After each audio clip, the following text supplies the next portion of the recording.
मुफ्ती साहब चंद ॾींहं अॻु ईरान जो सदर वफ़ात करे वियो ऐं हाणे हिकिड़ो सहाफ़ी नसरुल्लाह गडाणी वफ़ात करे वियो। छा इन्हनि खे शहीद सम्झणु ऐं उन्हनि जे लाइ मग़फ़िरत जी दुआ घुरणु जाइज़ आहे? सभ खां पहिरियां इहा शइ सम्झो त शहीद चइबो छा खे आहे।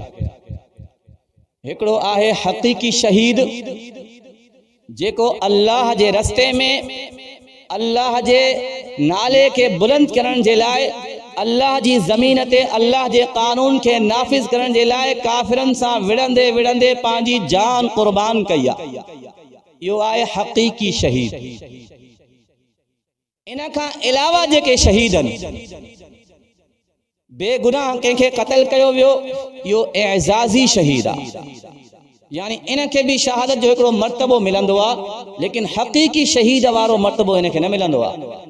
एज़ाज़ी ऐं इनामी शहीद आहे।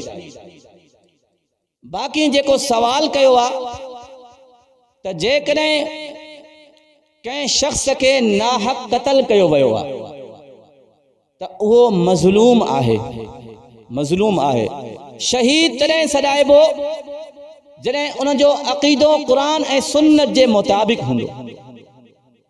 असांजे मुआशरे में इहा हिकिड़ी वॾी ग़लतफ़हमी आहे, जेको भी नाहक मरंदो आहे उनखे डायरेक्ट शहीद सॾींदा आहियूं, भले उहो मुसलमान मशकूक हुजे।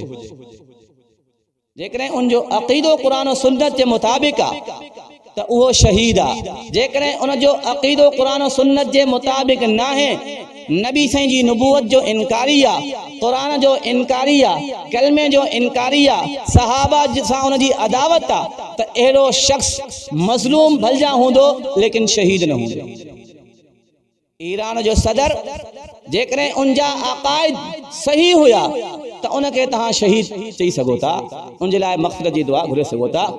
जेकॾहिं उनजा अक़ीदा मशकूक आहिनि, क़ुरान ऐं सुन्नत जे ख़िलाफ़ आहिनि, जेको माण्हू तव्हांजे क़ुरान खे नथो मने, तव्हांजी नमाज खे नथो मने, तव्हांजे कलमे खे नथो मने, तव्हांजे सलाम खे नथो मने, तव्हांजे सहाबा खे नथो मने, उनजे मरण खां बाद तव्हां डायरेक्ट उनखे शहीद सॾियो था।